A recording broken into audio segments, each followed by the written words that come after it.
Good morning, everyone. Hello, and welcome to today's celebrated speaker event. My name is Liz Thomas, and I'm one of the folks working in the forum this season. And it's so wonderful that you could all be here to join us, both in person and digitally, over the live stream.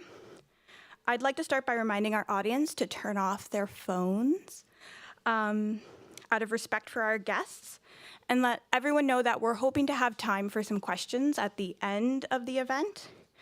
For those of us in person, the ushers will be circulating at certain points to hand out cue cards where you can write down your questions.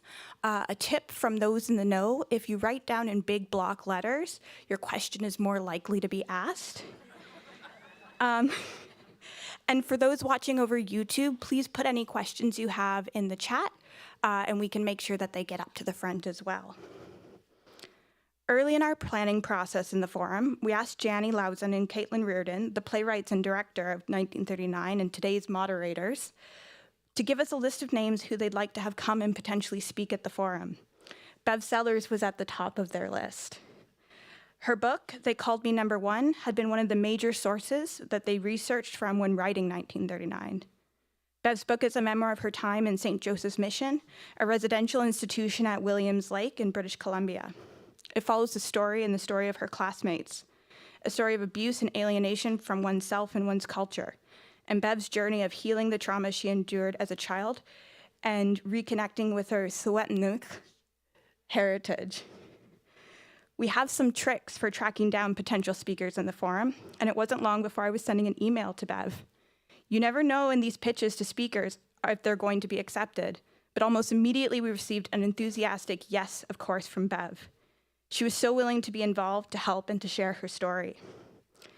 Today, we're also joined by Bev's husband, Chief Bill Wilson, a Musqueam man.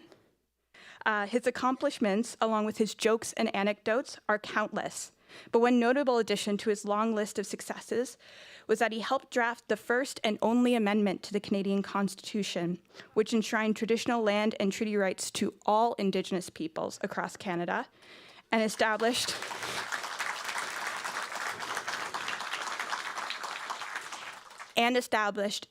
equality for Indigenous women. If you want to know what kind of a husband Bill is, he made us stop during dinner at one point because in that moment, Bev looked beautiful in the evening light, and we had to take a picture to remember it.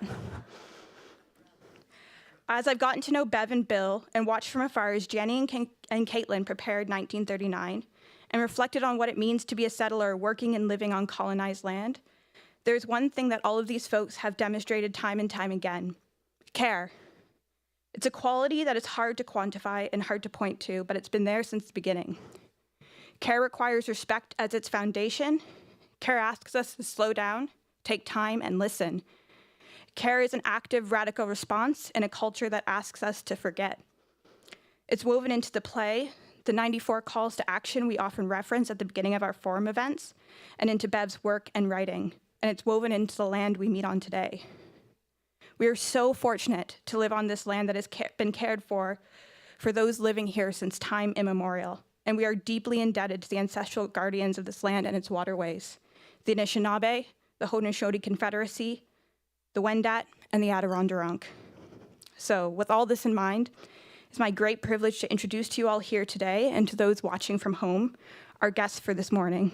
Welcome, Janny Lauzon, Caitlin Reardon, Chief Wilson, and Bev Sellars.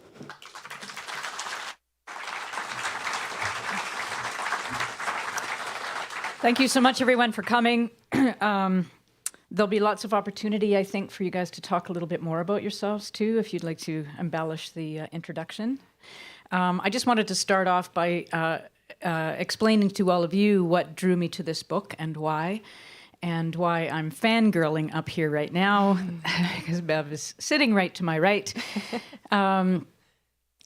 So my father went to his grave without speaking at all about his experience at residential school. And so I did what a lot of people like me do. I went to books to try to understand my father's experience that I didn't even know was a thing until I was about 35. So I read many books. Bev's book was, for me, the clearest, most helpful account of that experience that I think really helped me understand my father better. So what I really appreciate about Bev's writing, both this book and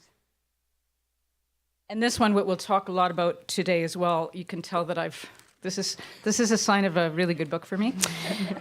Price Paid, is that Bev's writing is so clear in imagery and accessible in writing and storytelling, and that's what I needed. I needed somebody who could help me better understand my father's experience. And we used it, like it was referenced a lot when we were writing 1939, to, again, to try to weave some of the ideas and themes in Bev's book into our play. This book actually was given because we're just want to acknowledge the fact that Ryan Cunningham actually gave me a copy of this book. He was then the artistic director of Native Earth Performing Arts and said to me, "You have to read this book." So I just want a big shout out to Ryan as well. So that's me, and I'm going to turn things over to Caitlin to start asking questions. Thanks, Janny. And one thing I want to talk about a little bit to start off is language. One thing that in Price Paid, Bev talks about is how do we identify people like me who are not Indigenous, who live here on Turtle Island. And Bev uses the term newcomer. So today we're going to use newcomer to represent the people who came after first contact here. So like me. So the newcomer Indigenous relationship is something we're going to talk about today.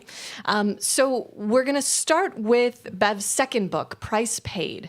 And something to know about both Bev and Bill is that they, amongst all the other things they do, have law degrees. And one of the things that is fascinating about this book is the deep dive and the nuance around the policies and laws that have governed, the newcomer government have imposed to govern Indigenous people. And Bev, I wonder if you can start us off by talking a little bit about why you wrote this book and how you use it as a tool in your own work. Okay. First of all, I want to greet you in the traditional Saguapum way. If I saw you in the morning, I would say Juchinuch.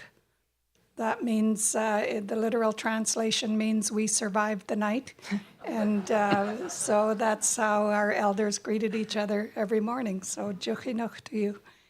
I went to work after I finished my law degree, and I knew I didn't want to practice, and there's a whole story behind that I won't get into. But I went to work for the BC Treaty Commission in British Columbia, and I was assigned to 11 different treaty tables around the province. And we're the BC Treaty Commission is, they say, the keeper of the process. And so we were there to kind of make sure everybody kept in line and whatever. But it quickly became obvious to me that even though they were negotiating a treaty, a lot of the negotiators had no idea why they were at the treaty table, why they were even, I mean, they got their orders from their bosses and came and said, well, this is what we'll agree to. But they had no idea, even some of the Indigenous people, and I could understand that because when I was growing up, I didn't know Indigenous history. And so I asked Stephen Point, who was the chief commissioner at the time, and he's from the Stalo Nation. And I asked Stephen, I said, can I put something together, to go out? And so he did. He said, yes, do that. And so I put together, actually it was a 2-day presentation on treaties, but the majority of it was part of that book. And that my presentation expanded into that book with the addition of Bill's Chapter 7, I believe it is, on his time at the Constitutional Table. So that's where the book has come from. I've delivered it all over BC. I still get, I just actually went to Kamloops the other day to deliver the historical presentation because most of that has been, it's not known to people. And then I put it on YouTube. If you want to find the presentation, it's under the Moccasin Footprint Society. And so people just have no understanding. Like Canadian history, the good, the bad, and the ugly has to be brought forward. And in the book, in Price Paid, I say, to really understand ourselves, we need to know all of the history, because if some of it is missing, then we don't have the proper understanding of ourselves. So, indeed, and to quote someone who you were working with, speaking of not having the knowledge, he said, BC brings land to the negotiation table, Canada brings money. The First Nations do not bring anything to the table. Do you remember your response? Because I can quote you back right here. is there steam coming out of my ears? I can feel it over here. I don't know. Yeah, when I heard that, they figured we were sitting on the shores waiting to be discovered. And actually, Bill is the one that I'm going to let him talk about the BC Treaty Commission and how it developed. But it just made me so angry when I heard that. And that's people's ignorance about what Indigenous contributed to the world. So Bill can talk about the BC Treaty Commission. The situation in British Columbia is rather unique in the sense of Aboriginal relationships to government. The Aboriginal people in British Columbia, going back as long as a century ago, actually went to Westminster in England to plead with the Crown about the land claims struggle. And if you grew up in the business, as I did, what you heard all the time, the mantra was, BC is Indian land, BC is Indian land.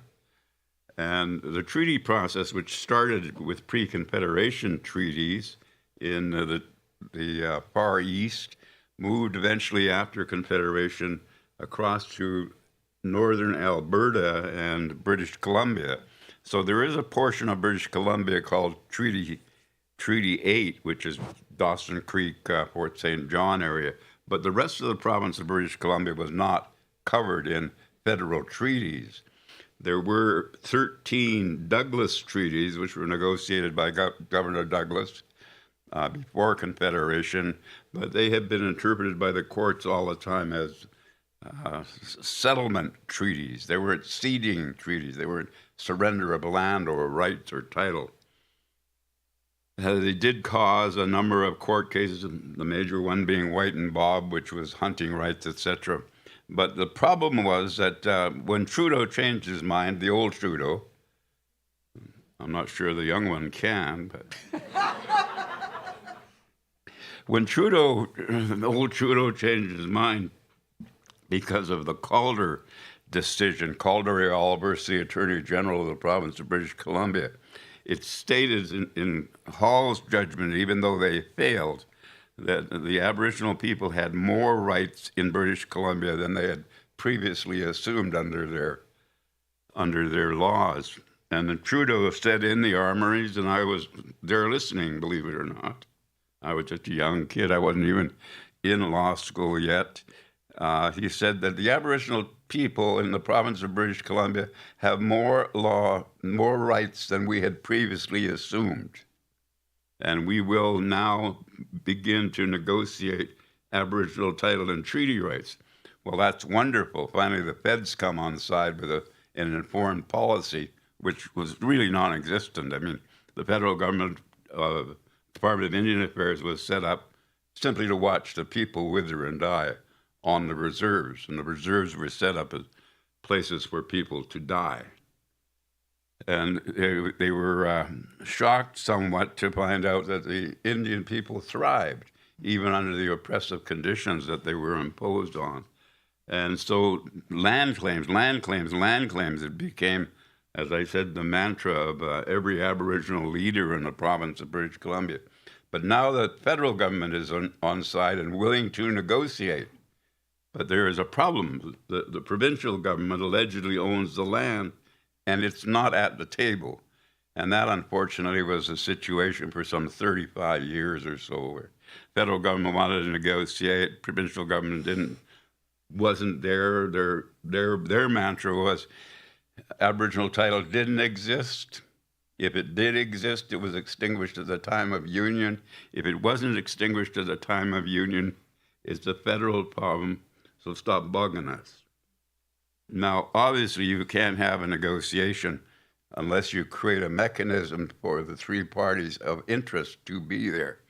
And the Indians supplied the land and the resources, and I'm not sure what the province supplied. Lunch, hopefully. Surprise, perhaps. But we managed to bring them together, a number of Indian leaders, including Joe Mathias, the late, great Joe Mathias, and Gosnell and Calder. We brought the three parties together, and they finally set up to create a treaty commission, the BC Treaty Commission, based on 19 principles, one of which was a level playing field. And that started the process, and that's where Bev came in very shortly after the negotiations started.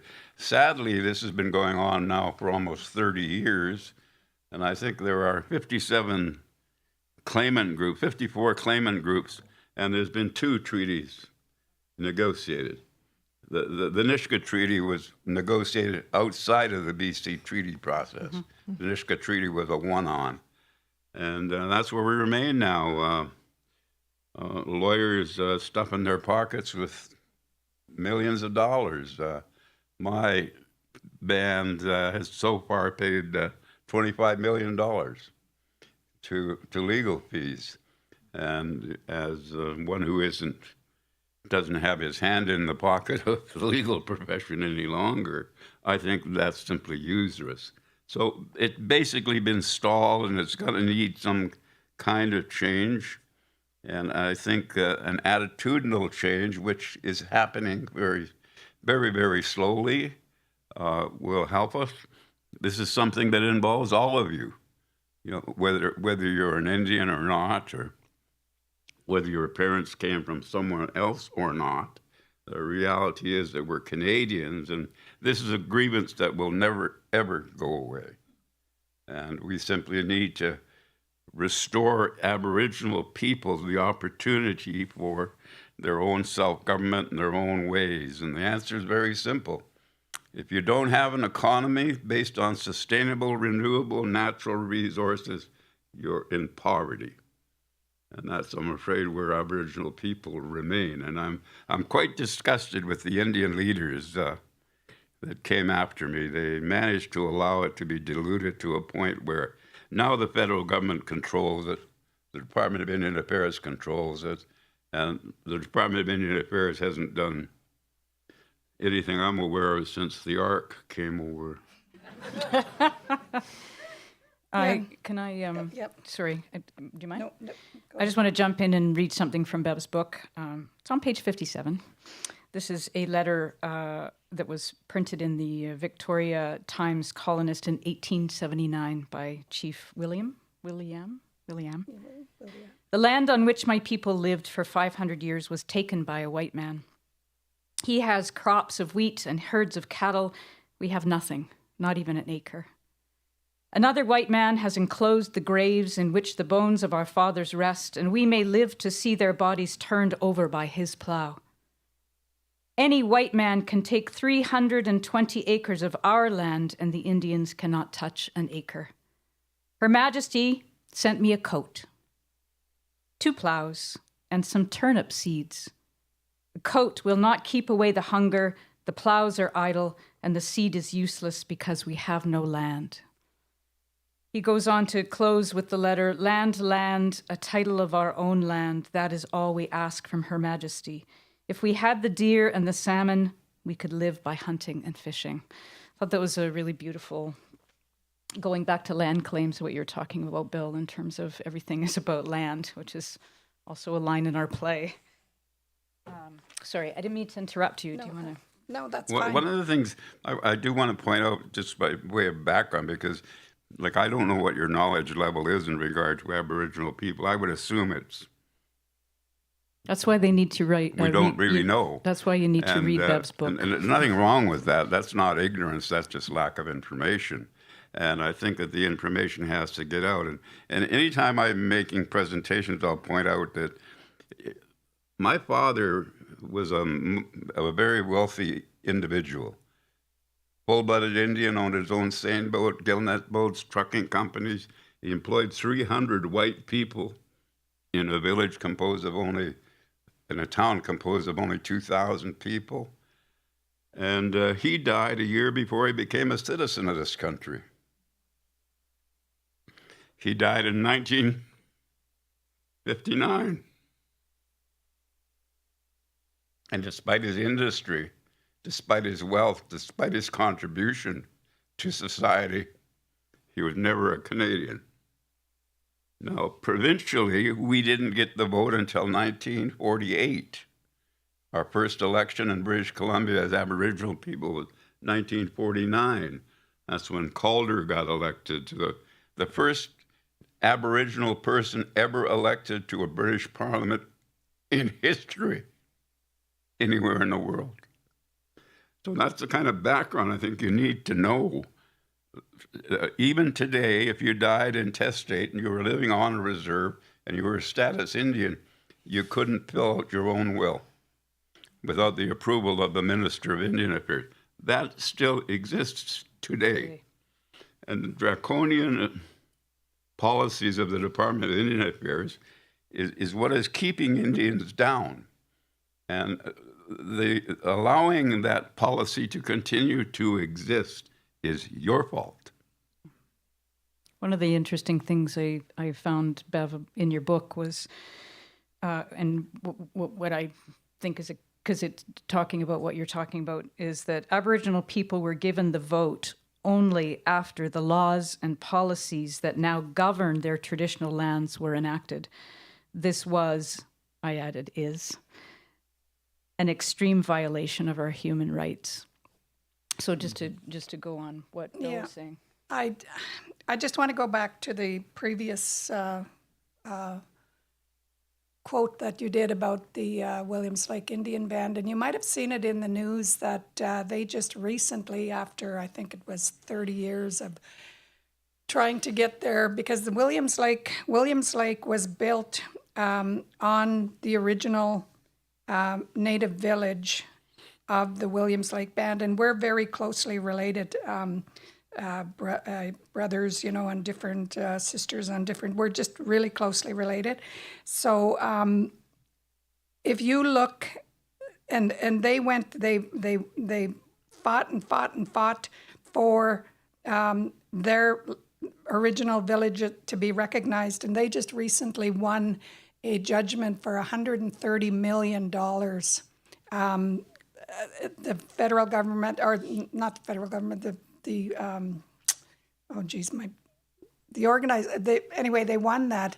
And if you look a number of years ago, the Songhees First Nation in British Columbia, where the Parliament buildings sit, that was their original village.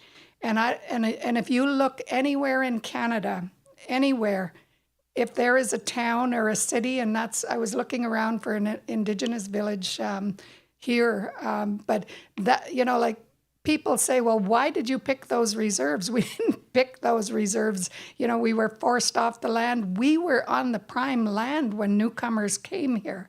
And then because of policies, laws, and whatever, we were pushed off. And the RCMP were brought in specifically to make sure that the Indigenous people were moved off of the land. They were called something else then, but developed into the RCMP, but it's not like we had prime areas all across Canada and everywhere in the Americas, and so that, that started way back then when Chief William was he didn't like being pushed off of the land, and, but now they've won a $130 million settlement. They still don't have the land that they need, but it's another small step to gaining control of their lives. So, I want to tell you a quick story.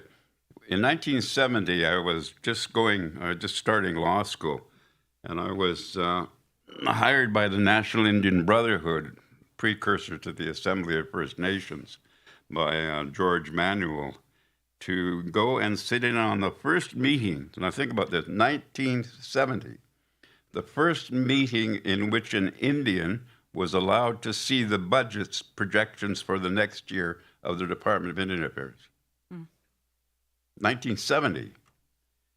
And guess what the budget was then? Just a couple of million. Anyway, it was $1.2 billion. Guess what the budget is this year? 1.2 billion. $38.6 billion. That's your money and my money and our money, and yet the average income on Indian reserves in the province of British Columbia and across the country is less than $3,000. The average salary in the Department of Indian Affairs is $119,000. Mm-hmm. Less than 15% of that $38.6 billion will ever reach the Indian people.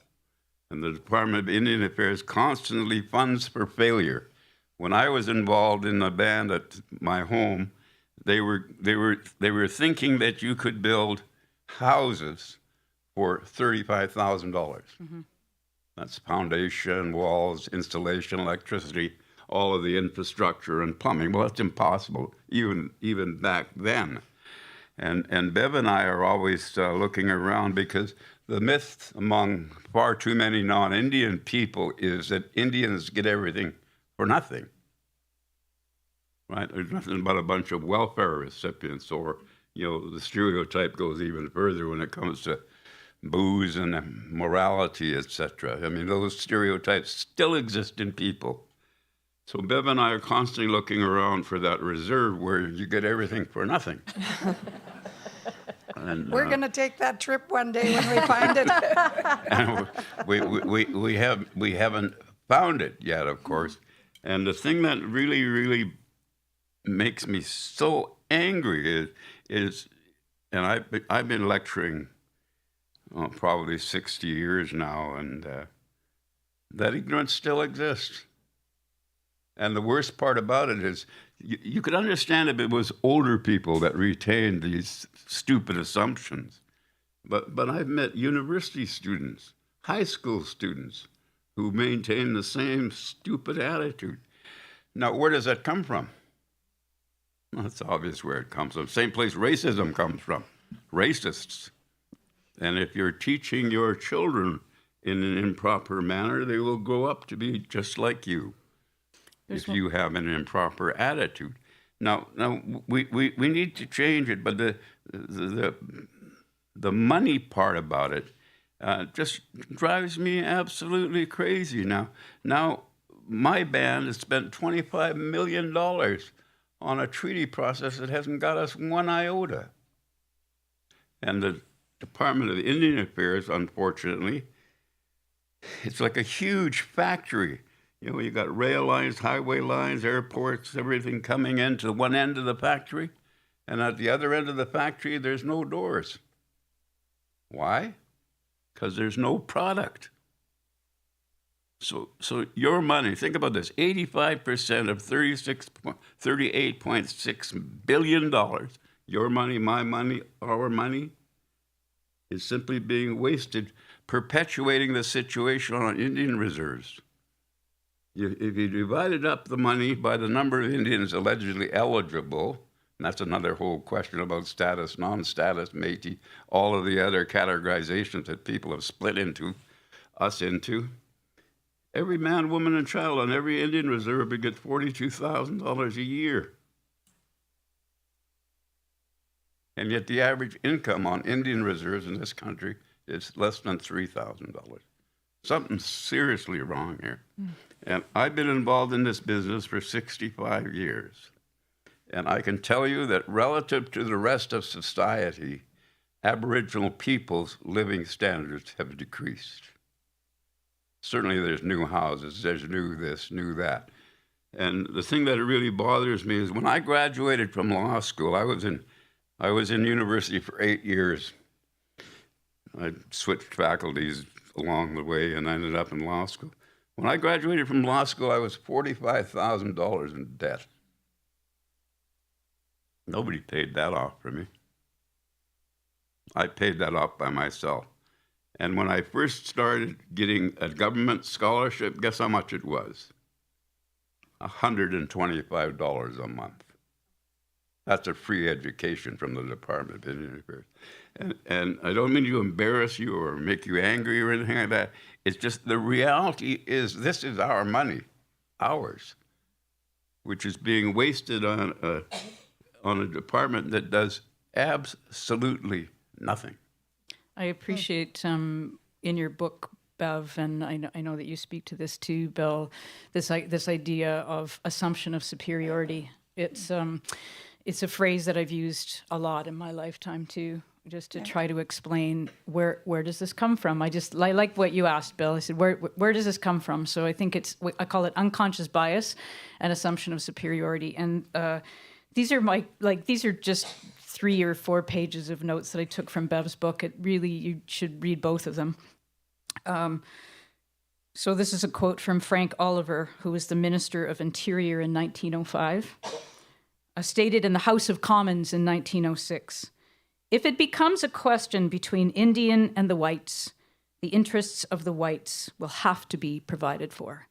So we're talking about policies, like you said, Bill and Bev, like policies, government policies that had this kind of attitude. And this is the foundation for all of these situations that we still find ourselves in. So Bev, do you want to talk a little bit about that idea of assumption of superiority and how it's really influenced all of...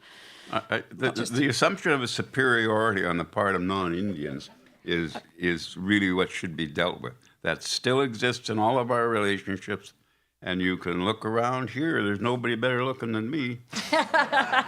Nobody Except for smarter Bev. than me. She's more beautiful in the light.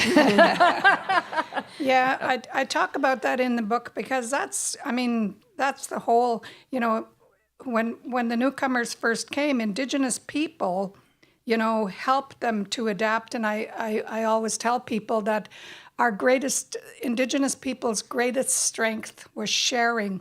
Even amongst ourselves now, we're the poorest of the poor and we still share things in the community. But I could also say that our greatest weakness with the newcomers was sharing, because we helped them to adapt to this land. We helped them to find their way. But once, and then there's the whole clash of cultures, and I've got a list of 2 pages of the differences between the newcomers' culture and the Indigenous culture. And I'll just give you one small example. In one of my history courses, I was reading about some of the first Indigenous people that went to Europe hundreds of years ago. And for the first time in their life, they saw rich versus poor. And, for the first time in their life, they saw beggars on the street. And then they looked and they see the kings and the queens and everything in their castles and everything. And the Indigenous people thought for sure that those so-called leaders would be killed, because that's what would happen in the Indigenous communities. The leaders were responsible for making sure that all of the people were taken care of before their needs were taken care of. And like I said, the women, women were at least equal to men, and like in Bill's tribe, they made the important decisions. Bill's mom was a high-ranking matriarch. Bill was a chief. He was nowhere near in the status that his mom had in the tribe. And the way, the land, the newcomers' view that you had to conquer the land versus the Indigenous people's view that the land provided you with everything you needed, and you just had to take enough for yourself. Don't overdo it. So I've got 2 pages of differences, and now people are starting, even with the residential schools, the way we were raised in those schools was like a prison. Donald Marshall Jr., there was a report that came out a number of years ago about, the harms that he suffered from spending 11 years in jail for a crime that he didn't commit. He was a Mi'kmaq Indian from back east. And it just goes through a whole list and, all of the harms, and it just created chaos in his life. Now, you put children in that same situation, and I was there, and I can guarantee you those institutions were prisons.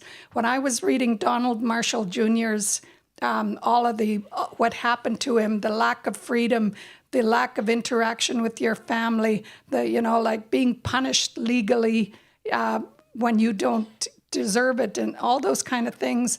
And that's how we were. So, it's no surprise that we have so much chaos in our communities.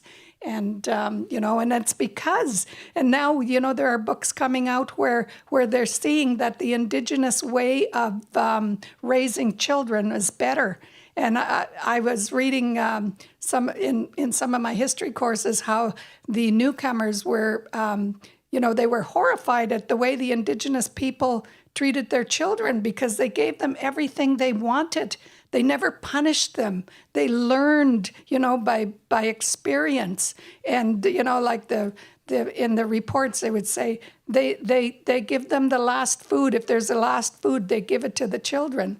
Whereas in Europe, you have, and other places, they abandoned their children if they didn't want them, or they sold them, or they, and I just couldn't imagine, it just, when I first started learning about that, I was horrified. I was like, these are the children. And Indigenous communities, the greatest resource were the children. And so to go from that to a prison and being punished for every little thing, not being allowed to speak your language, that's why it was so terrible for us. I mean, it would have been terrible for any children.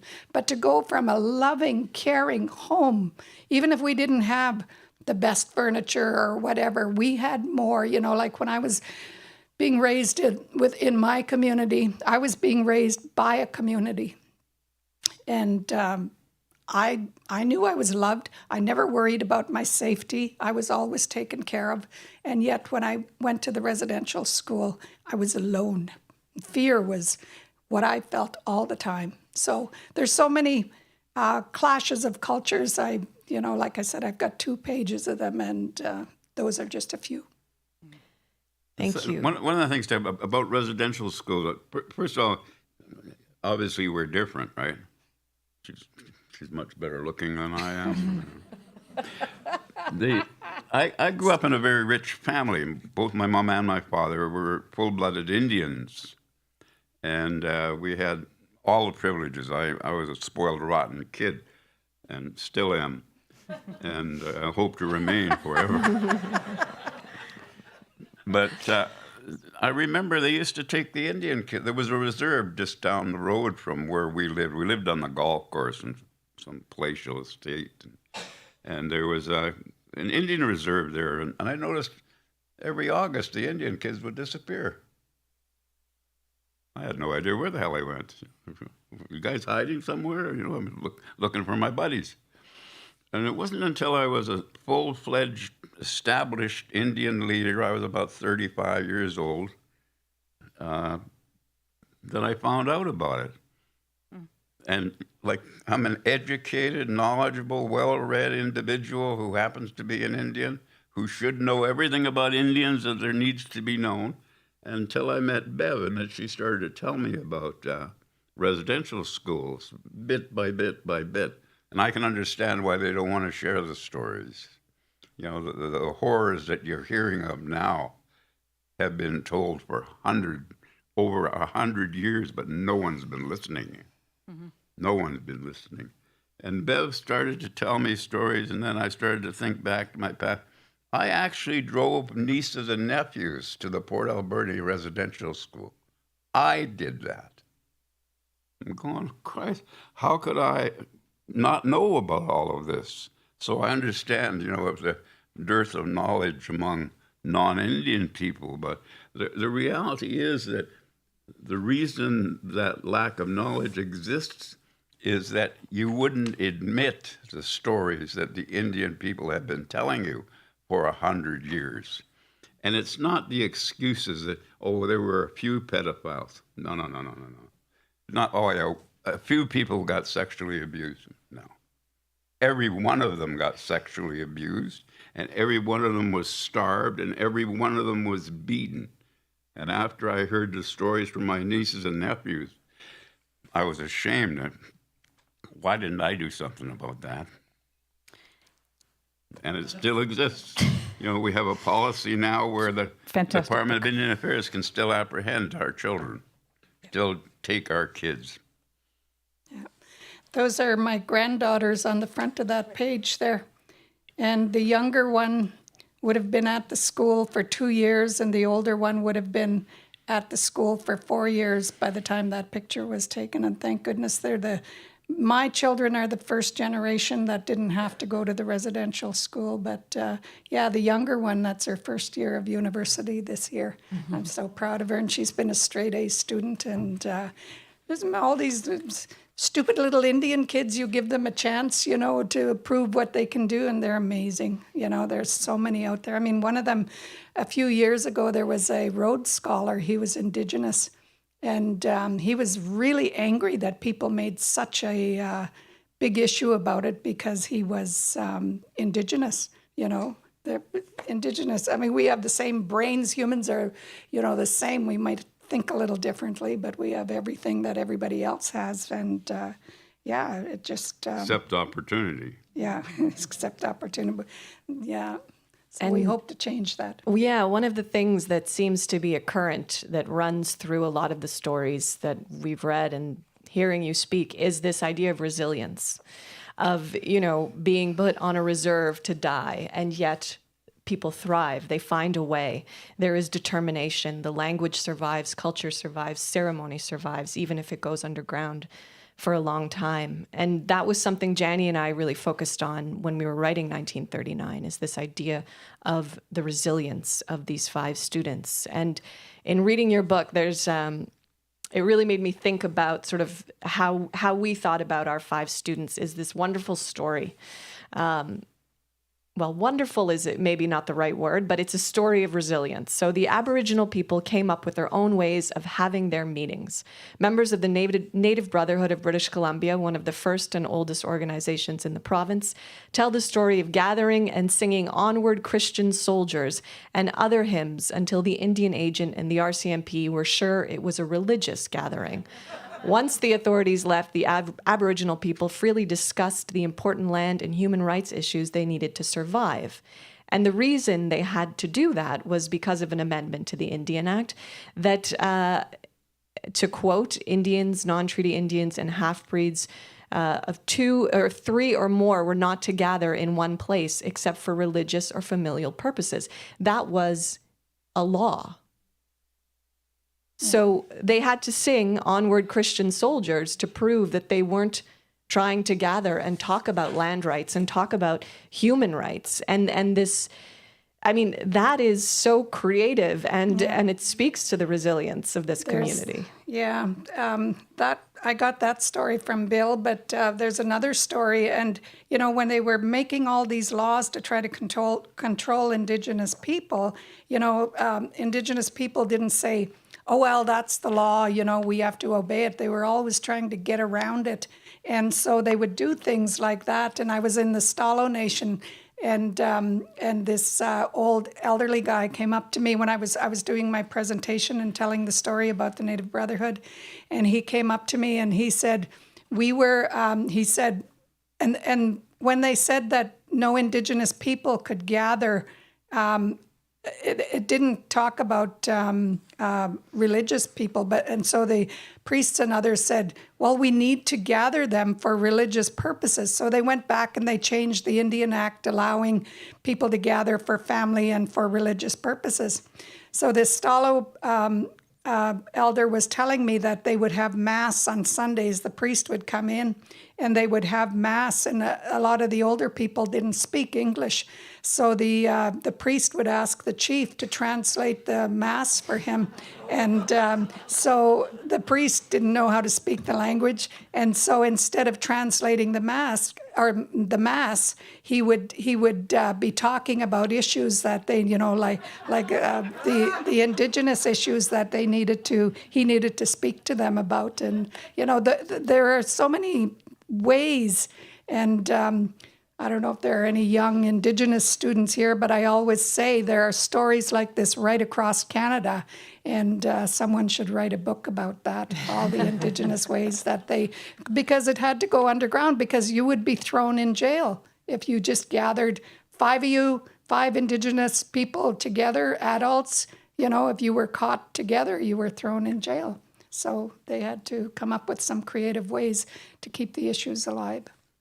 During that period, it would have been 1888, the MacDonald government was pressured by the churches because the churches had sent missionaries into Aboriginal communities, particularly in British Columbia, and they weren't making any headway because the Indian people had their own religions. They didn't, a foreign religion was foreign to them. And my grandfather, I remember his name was Himas Klalilitla. That's my name now. He was in the village, and at the end of there was an Anglican church, a small Anglican church, right at the end of the village. And I was sitting on his knee. I loved sitting on his knee. He died, unfortunately, when I was 6. He always smelled of smoke from the smokehouse, not from cigarettes, from the smokehouse. And he always smelled like fish, and I just loved him. And Sunday, all the people, not all the village, but half the village would parade down to the little church at the end of the reserve. And I asked him, what is it, Grandpa? And he goes, that's the white man's God. That's where the white man's God lives. And he says, he must be a real angry God because they only go and see him every Sunday, he says. He says, whereas we have gods. We have the god of the air, the thunderbird god. We have the god of the river, the god of the salmon. He says, there's so much work to be done in the world. He says, we need as many gods as we possibly can. He said. And that's how he explained Christianity to me.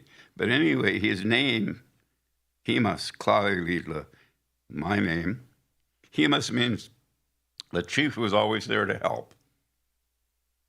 And Klalilitla means the first rank among the eagles. So I have one of the 4 most prestigious names in my tribe. But as Bev said, my name is inferior to my mother's. My mother's name was Putlit. That simply means guests never leave their home hungry. And that was the high rank you could get. Hospitality, food, comfort. At any rate, the Potlat laws were proclaimed, but they were never enforced until the early 1920s. And a white guy bribed an Indian guy he gave him the equivalent of $100,000 now, to hold a potlatch at Village Island, Mamilikila, where they would invite all the chiefs. And potlatches, if you're not aware, there were gatherings of all of the people who were important, and you had to host them, feed them, clothe them, provide them with sleeping accommodation, and at the end of their witnessing what you were doing, names, deaths, births, songs, dances, at the end of their witnessing all of this, you paid them. And you would literally impoverish yourself. But it was a way of economic distribution because whoever had received the gifts from you was obligated to give them back to you at a potlatch in a different village at a different time. At any rate, they had the potlatch in Mamilikila, and the chief who sold out, I won't mention his name. He is an asshole. No. the chief who sold out and this white guy were among 25 people, no, 20, yeah, 20, 23 people arrested. And they were all taken to Alert Bay, and they were loaded on the old CPR steamships. That's the only way you could get up and down the coast in those days. And 2 of them were let go. Guess who? You know, the white guy and the sellout chief. And the rest of them were taken by steamship to New Westminster and then over the hill to Ocala, which was a prison farm. And my grandfather spent 6 months there. Other people spent longer periods there. For basically doing, you know, it's like prosecuting a Jewish person for going to synagogue or a Catholic for going to Mass. That was the prosecution that they inflicted. And the chiefs, like my grandfather, were so proud they wouldn't eat the white man's food. So they managed to scrounge. Ocala is a big place, big farm. And then the Indian people, however, they got the message back to Kinkham and Guilford. They gathered canoefuls of Indian food, dried fish, and smoked fish, and other things, and took them to Ocala and fed them to their chiefs through a fence. Ocala was... This is not made up stuff. My grandfather told me about this, how happy he was when he saw the canoe coming up the river. Now, this is like, I'm 78 years old. This is my lifetime. In some cases, it's your lifetime, too. And this is our Canada. Yeah, I always tell people that just about my whole family, except for maybe my grandmother, had criminal records from the Indian Act. If they went in, they were found drinking, or if they did something that went against the Indian Act. So just about every one of my older family, except for my grandmother, had criminal records. Bill, I wonder, this feels connected perhaps to the cover of Price Paid that we wanted to touch on. I wonder if you could speak a little bit to this image. This is a poster. It's taken from a poster that was done by the National Film Board. And the National Film Board recorded all 4 of the constitutional conferences. I attended all 4 of them, but I was only a participant in the first one, which put in the amendment 35.1 and 25.1b in the charter. Now, this they put it up. It's called Dancing Around the Table, Part 1 and Part 2. They're an hour each. If you ever want to learn anything about the Constitution, you know, when you stop watching paint dry, they are the definitive films on the Constitution. And what you see, if you don't know, was Trudeau was there chairing 3 of the conferences, and surrounding them were the premiers of all the provinces and the territories and Aboriginal leaders. It was the first time we really got to sit down and talk about the basic document that's supposed to govern human conditions in Canada.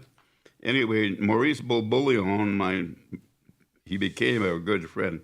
It's a gilded cage, as you can see, and Price Paid, and it's an eagle. That's me. That's Hemus, Claudiorita, in the cage. And the cage is owned by Canada, of course. I thought it was brilliant, but that's really where the Indians are now, and still are, and have been since the Department of Indian Affairs was instituted. It used to be the Department of the Interior, but literally almost every activity of Aboriginal people on reserves is still governed by this archaic document. And it's even worse than that is that when they established the reserves in British Columbia, a few years later, 32 years later, the McKenna-McBride Commission came through and cut 80% of the reserves off.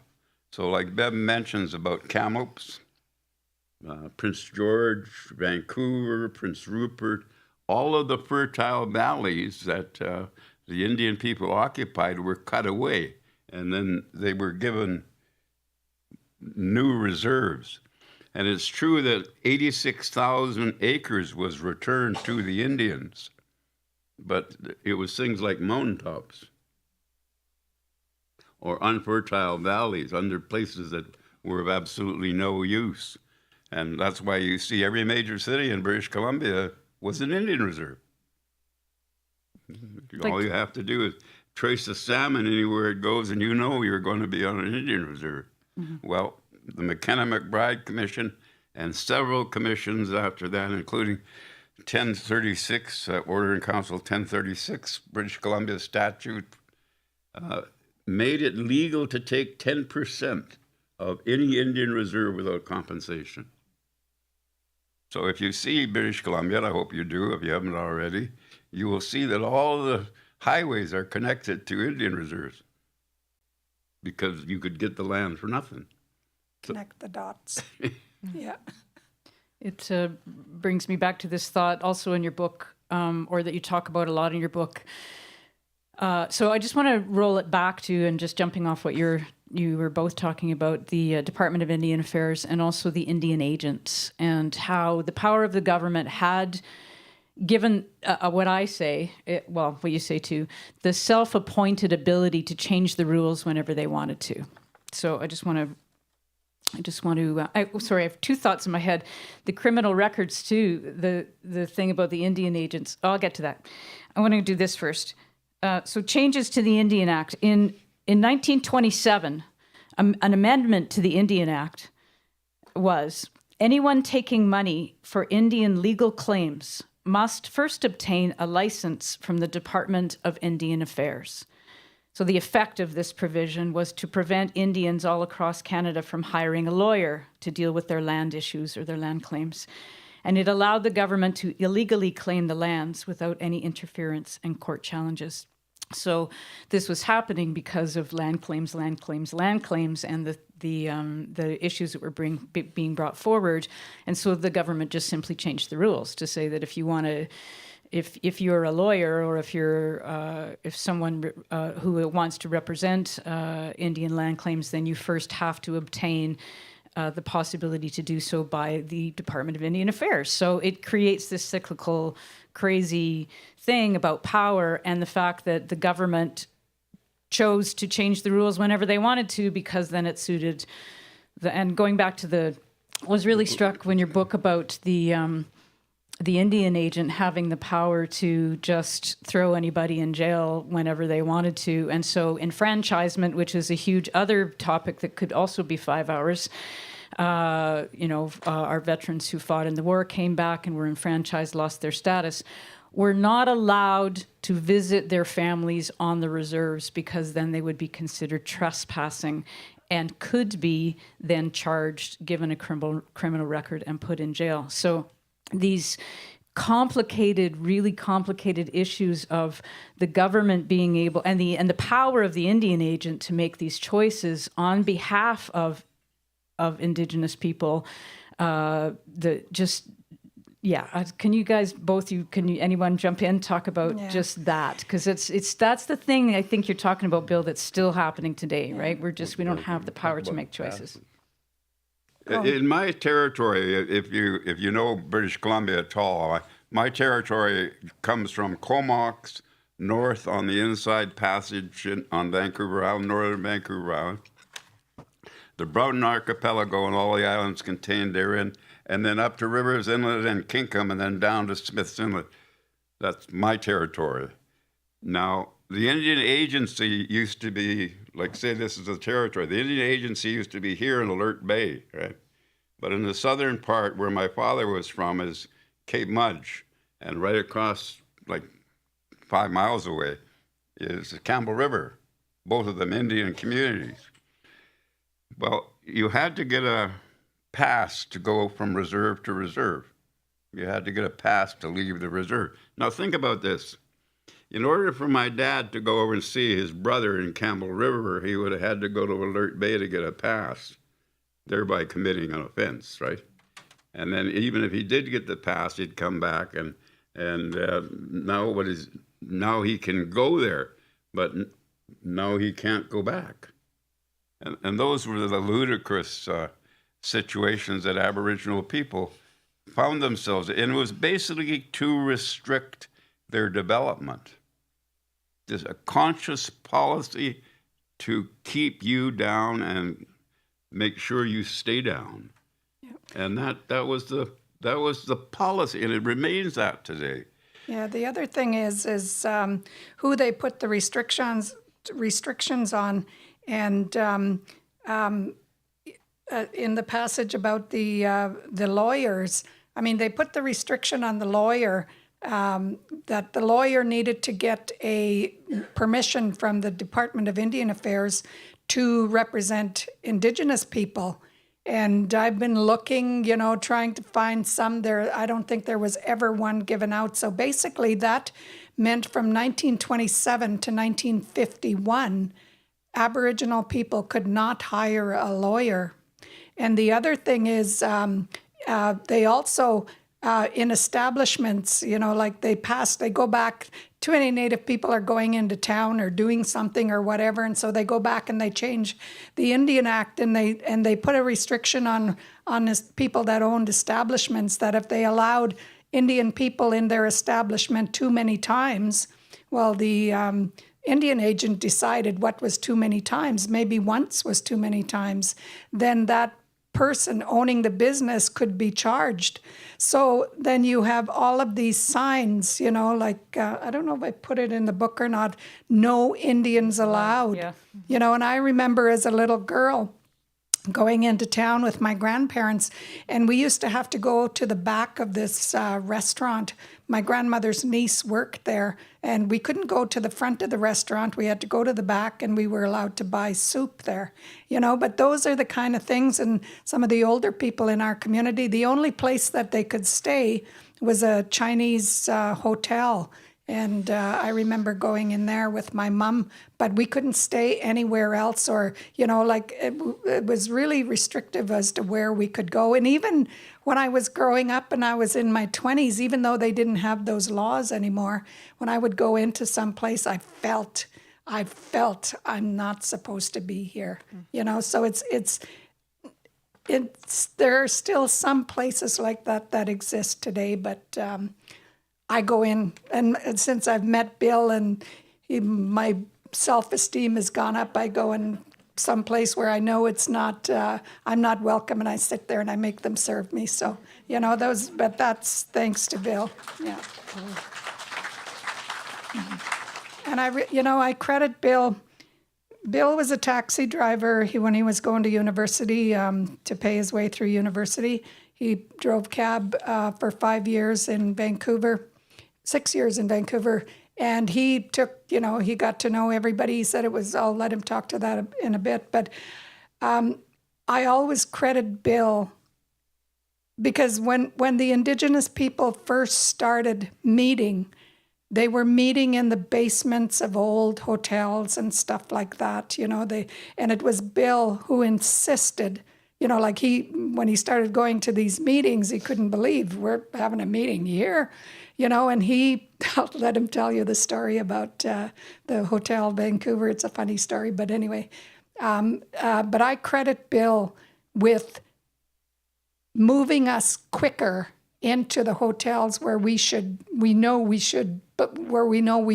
belong as much as anybody else. But I'll let him tell you about his cab driving days and about the Hotel Vancouver. Mm-hmm. I won't tell you about the cab driving days. Well, you said it was a real education for you. I was single most of that time. My mom and dad, as I told you, they were wealthy. And my father drove his car, from Courtenay, Comox, down to Nanaimo and across on the CPR ferry to Pier A3, right at the base of Burrard Street. And they went and they had reservations. They checked into the Hotel Vancouver, the old Hotel Vancouver. And when they found out, well, they showed up at the desk, of course, and they found out they were Indians. They were thrown out. Not asked to leave. They were thrown out. And so they went all over town. The only place they could get a hotel room was down near the Woodward store on the periphery of Skid Row. That was the only place they could get a hotel room. And then I remember I got into an argument with W.A.C. Bennett, the old man, and about where we were going to meet. And he said, well, we'll rent you some hall somewhere. I said, no. I said, we're going to be in the Hotel Vancouver, period. And so we went there, and 300 Indian people in the Hotel Vancouver. No one ever seen that before. And the standard joke was, you go up to the registration desk in Indian, and the guy, do you have a reservation? Yeah, just north of Port Simpson. And Jack Wasserman, the famous colonist, wrote that up. Yeah. And do you have a reservation? But one thing I did learn, and the driving taxi in Vancouver at the time that I was doing it, which would have been the mid-60s to 71, was the greatest education of my life. I was a young, spoiled, strikingly handsome. Okay, spoiled. And it was just a complete revelation to me. I couldn't believe that there were poor people. I thought everybody was rich. And I thought everybody was healthy. And it was a real education to me. But what I found out was that even in those days, and we're talking about 1963, 64, there were ghettos. The East End was a ghetto, still is a ghetto, a horrible ghetto. And there were places like Shaughnessy, and UBC, and then, up and down through how wealthy they were. But the thing I remember was, why are we putting up with crap? One of the first meetings I ever went to with the Union of British Columbia Indian Chiefs was in the beer keg basement of the Hotel Niagara. Now, if any of you have been to the Hotel Niagara on Dunsmuir Street in Vancouver, you will know the room we were in was maybe a quarter the size of this, and it was stacked up with beer cases. Mm-hmm. That's what they would rent us. And they cost us $75. That's a lot of money in 1970. And I said, this is bullshit. We're never coming back here again. We're going somewhere else. And we ended up, 1 year later, we ended up in the Hotel Vancouver. And now I guess if my father was still alive, he wouldn't have a problem getting into hotels. But this is what the people did, and how they got beaten up. And I remember when I first got involved in provincial and national politics, because of my upbringing, I had been taught to look people in the eye and not back down from anybody. And I remember even the most prominent Indian leaders all were deferring to white people. If this microphone, for example, was a white person, especially if it had a uniform, they would never look them in the eye. And I couldn't understand that. It wasn't until the residential school stuff that I learned about finally sunk into my head. I've been told by men my age that you were not allowed to look the priest in the eye. That I don't think all the priests farted necessarily. If you haven't seen our play, you must. I'm pretty sure they didn't smell that good.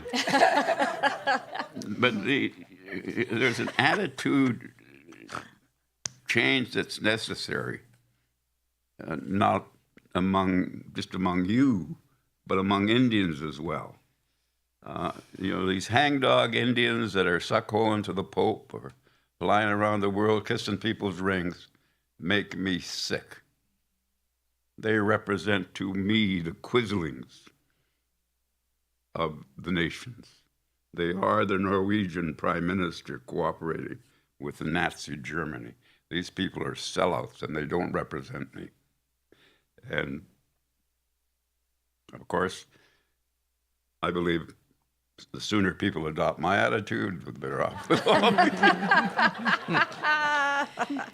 And one of the many things at residential school that was disconnected was language, of course. And Liz Stevens, who is Anishinaabe from Kettle and Stony Point, who is the elder in residence here at Stratford, and who has helped Janny and I in our process for several years now, talked about language is culture.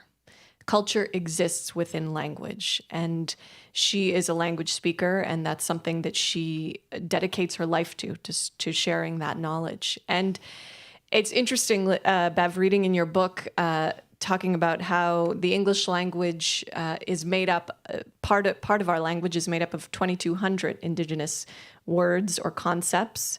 Shakespeare only invented 1,700, so there's that. But language is a big part of our play, or one of the big questions, one of the big themes in our play is language, and how does language represent culture? And I'm really curious about the treaty negotiations that you and your community are currently a part of, Bev, and the insistence that your language be a part of the treaty that you're, I think, still in stage 5 of, if I'm not mistaken. And I wonder if you can speak to the importance of your language being a part of the treaty and the difference between how your language can or cannot be interpreted and how the English language is always being interpreted by lawyers, by actors, by all of us. Yeah. First of all, I should tell you that I don't speak my language very much. And actually, my grandfather was Saguapum was his first language, and my grandmother, Carrier, was her first language, but they didn't teach them to us. My grandfather, he died when I was 12 years old, and the little bit of language that I know comes from him. My grandmother, even though I didn't realize until she was 80 years old that I think she was in her 80s, that she was fluent in her language. Not once in the time that I was with her, even as an adult, did I ever hear her speak the language. And my brother came home with a girlfriend from my grandmother's territory, and my grandmother knew she spoke the language, and she wanted to speak the language with her, and I was absolutely shocked that my grandmother knew how to speak her language. And the young girl, she had been at the mission, and she was taught to be ashamed of speaking her language, and so she didn't speak the language with my grandmother. And I saw her later, and she said she always regretted that. But in our treaty, the elders, the English language has so many, they would spend days arguing about may, or, like simple little words that you can interpret in so many ways. And we were doing our constitution for the treaty, and the elders said, we don't want to use the English language because when you speak in Saguapum, what you say has only one meaning. And so we want to use the Saguapum language so that there's no confusion, that lawyers can't argue, and make all kinds of money about what that means, what we say. And I don't know if you've ever been around Indigenous elders, but they're so blunt. And I was thinking, this comes from their language. They say what they mean, they don't kind of tiptoe around things. And so that's in our treaty. Some of the things that we don't want interpreted in any other way will be in the Saguapum language. So, one of the things, like in my tribe, there's one common language, although there are variations, 14, 15 villages have different ways of speaking. So my mother could speak to my father, but it was a different form of language. But they also had, because of the importance of language and knowing the meaning, they used to teach the chiefs. a special language. So it was called Wallace Quackwalla. That means high form. And they taught it to the chiefs because they knew the chiefs would have to consider concepts that the common person would not necessarily have to. It was obviously a form of some kind of elitism, but it wasn't exclusive. It was because you had to know, and they trained them from birth, literally took them when they were babies, fed them special foods, spoke this common high language to them so they could understand concepts that weren't necessary to be understood by everybody. And it was a way of preserving and describing the relationship to the land. And if you don't mind, I'm going to tell you a silly story. Not that I've ever done that before. My mother, she was a Wallace Quackwalla speaker. And because she was so fluent in the language, she was hired to the assizes. The first time the assizes were held in Nanaimo, and to be a translator, because the lady, one of the ladies accused was an aunt. They were accused of murder. Apparently, a drunken brawl took out, and they killed this fellow. This was a funny story, Bill? This was a funny story? No. Well, if you give it time, it grows on you. Anyway, the prosecuting attorney would ask the accused, my aunt, questions, and then my mother would have to translate into Quackwalla what they were talking about, and then my aunt would say back in Quackwalla to my mother, and my mother would speak English, to the judge. And the prosecuting attorney was getting tired of it because the length of conversations between one question in English and the question in Quackwalla was quite long, sometimes. Or else at other times, the Quackwalla one would be terse and short, and the English explanation would be long. And the prosecuting attorney said to my mother, or said to the judge, I think Mrs. Wilson is making stuff up here. I don't trust her. And the judge said, Mrs. Wilson, are you telling us the whole truth here? And she said, yes, of course I am, but it's a different language. He said, okay, she says, or the judge said, okay, so the prosecuting attorney said, all right, Annie, well, he didn't know her last name, Annie, how could you tell that this particular white man committed the offense? How could you tell it was this guy? And she said in Quackwalla, well, because he was like most white men, he had a small little penis. That's what she said in Quackwalla. Well, how do you translate that? How do you translate that into English? And my mother went, he had certain racial characteristics that endowed his race. None of that, of course, made it into the court record. But it's a true story. And I remember, well, obviously I remember my mother, but I remember Auntie Annie, and she would say something like that. My dad always says you translate thoughts, not words. And, We've got about 10 minutes left, and Bev has received some questions, and so I just want to answer this one really quickly, and then I'll pass things. Okay. We'll pass the rest over to Bev. So this was actually a question for me: what is the significance and or symbolism of the wooden chairs in the play? So for those of you who have seen it, Joanna, you and I were talking about. And it's a line in the play that Evelyn has that whether you know them or not, your ancestors are always with you. And what we were trying to talk about, both through music and also visually, is that the ancestors are with the students, whether they can help them physically or not. The ancestors are still there musically. And the image of the chairs was, Joanna and I were talking about because the bones have been rising out of the earth is opening. The bones are rising to help us look at truth and tell these stories. so that the world is finally interested in hearing. And so we were contemplating the idea of bones, but then we realized when we looked at some of the old pictures of abandoned residential schools that some of the chairs had been broken down and they looked like bones. And so we created a chair sculpture and broken chairs and pieces of chairs that we felt also represented the presence of the ancestors, the presence of the spirits of the students, and that they were bone-like. So that is that. I'm going to pass things over to you now. All righty. There's a question, how did you overcome your fear of speaking out?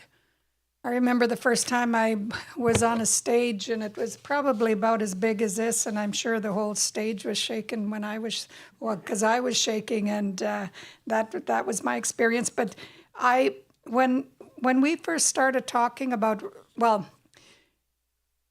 when I was first chief, the first time I was chief was from 1987 to 1993. And we were trying to figure out why there was so much chaos in our communities. Why was there so much drinking? Why was there so much violence? Why was there so much chaos in our communities? And we didn't have the answers to it at the time. And we hired Roland Christian from the University of Guelph to come over, and he went out and he started going into our communities and talking to the people in our communities. And he ended up with this report that he did. And all roads led back to the residential school. And then when the report was released, there were 3 other chiefs with me in the tribal council. And one of them was the son of a priest, and the 2 other men hadn't dealt with their issues, and I hadn't dealt with my issues too, but they pushed me forward as the spokesperson for our tribal council, and I was totally green. I didn't know anything about media or what to do, and all I did was tell the truth. And all of a sudden, I found myself on the front page of every major newspaper in Canada. Gillian Findlay from the CBC came and did a documentary on it. Other people came and were wanting to do films on it. And I still wasn't comfortable, but I only spoke about what I knew. And when they asked me a question, I answered it as honestly as I could. And it really made an effect on people. But then, because I was the spokesperson, I started getting hate mail just hate mail. I couldn't believe it. And I have a wood stove in my house, and I'd get it and I'd throw it in the fire, and it just amazed me. And so and I continued to talk about the residential school, and other people did too, and I didn't have to do it so much. I wasn't the only face out there. And when that book came out, and with my granddaughters on the front of it, and I told my kids, I said, please don't let them hear the hate. We're going to get hate mail. We're going to, people are going to be writing or saying things to you, and please don't let the grandkids hear that. And so when the book came out, and I was waiting for it, I haven't had, in the time it was published in 2013, I haven't had one person say something negative to me. They thank me for writing it. And even there was in Ottawa, I went to speak at a Catholic university there. I can't remember the name of it. But anyways, I went to speak there, and also in Seattle, the Catholic university invited me. And when they invited me, I'm like, oh, no, they're going into the lion's den. But I did go and I spoke to them. But in Ottawa, none came up to me after my presentation. And she was holding my book, and she said, this is the hardest thing I've ever read, but thank you for writing it. And I thought, wow, for people to accept it. And I was wondering, well, why is it? I got so much hate mail when I started talking about it, but it isn't there now. And I truly believe that we gave non-Indigenous people permission to start talking about their abuse as well, from the churches, from hockey, from the Boys and Girls Club, other places. And I truly believe we gave others permission. So by the time my book came out, I think they said yes. This is they accepted it, and so I overcame my fear of speaking by just speaking the truth. So we have about 4 minutes left. okay. So we're just running out of time. But okay. I want to tell my story, not right now, but I mean. I think you should. We only got 3 minutes Okay, left. but somebody put, how did my dad become so wealthy? Hard work. His parents were killed in an accident when he was 12. He was allowed to leave the residential school at Alert Bay, and he built a home for his 11 brothers and sisters, or 7 brothers and sisters out of the forest by himself. And that's how he started. But he became a logger. And in those days in British Columbia, trees would grow out from the shore and bend like this and go straight up over the ocean. And how he and his brothers made money was going by canoe, chopping these trees down, taking them to Rock Bay above Simo Narrow, and over the wintertime creating canoes. And then in the springtime, when the salmon started to run, they would take them to Cape Mudge, where all of the Indians in the Gulf of Georgia would congregate, and he'd sell them to these Indian people. And he'd sell them on credit, of course, because they had no money exchanged. So in order to get a canoe, you had to pledge your check to Charlie Wilson, or your catch to Charlie Wilson. And he built that into seine boats, gillnet boats, and a trucking company, a forest company. BC, of course, was a young province, and you could do that kind of stuff. So that's how he did it.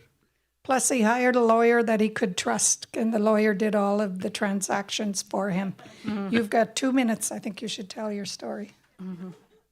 What if I don't want to? Then I'll talk. I had just got out of law school, and I was employed by the BC Association of Non-Status Indians, and the association was affiliated with what was known as the Native Council of Canada, a provincial or national organization. So they asked me to come out and listen to a weekend of discussions about the right of non-status people and Métis people in the Canadian Constitution. You know, the Constitution had been patriated in '82. And so I went out there and listened to them, and they asked me to do a presentation. Finally, they said, well, listen, why don't you just go with us and talk to Trudeau, the old man, that's the smart one. And so I did, and it turned into an exchange across a big table. He and I were just arguing case law. Smart guy, almost as smart as I was, but he was brilliant. He was an asshole, but he was a brilliant asshole. And at the end of it, he had those glasses. Remember, he at the end of it, he takes his glasses off like this and lets them dangle on his shirt. And he says, Guillaume, you have earned your money today. This government is going to change its policy and include non-status and Métis people in the constitutional discussion. Huge victory. I mean, just huge victory. And then he says, but William, I wonder if you'd let me ask a question to one of your members. I said, certainly. So there was a guy sitting close to me. His name was Ed Head. That was his name. He's a trapper from northern Manitoba. And he'd never been to school in his life. He'd been on the strap line all his life. And Trudeau said to him, I wonder if you would succinctly describe for me the concept of Aboriginal title. You know, being the asshole he was, thinking this guy wouldn't be able to respond. And Ed said, yep. And Trudeau said, what? He said, yes. And he goes, well, would you? He said, you mean right now? And Ed goes, yeah. Looks at Trudeau and he goes, it's our land, fuck off. Succinct, very succinct. And then Trudeau Yeah. took off his glasses. Well, thank you so much. That's a great note to leave it on, frankly, I think. Trudeau takes his glasses, puts them on like this, and he goes, well, I did ask for his ink now. And so did we. Well done, Bill. Thank you for sharing that. We want to invite Liz Thomas, who is from the forum, to come back up. Did you have closing remarks, Liz? Okay, no, we'll let you stay down there then. Thank you all for being here today. Thank you to Bev and Bill for making the journey from out west all the way to Stratford, Ontario, and for sharing so much with us today. This book is available outside, Yeah, Janny's taking my job. and this one you can order, right? Yes. Yes. I just want to think, no, you were doing my job. It was perfect. That's exactly, we have a couple of they called me #1 books, which I think is a great place to start, but definitely go and find Price Paid and read that. And I just want to say a very quick thank you to Bill and Bev. It was such an honor to listen to you today, and yeah, I wish we could go on for another 5 hours. And I just want to thank Janny and Caitlin for introducing us to Bev's work. And it was just so wonderful. And thank you all for attending today, and hope to see you around.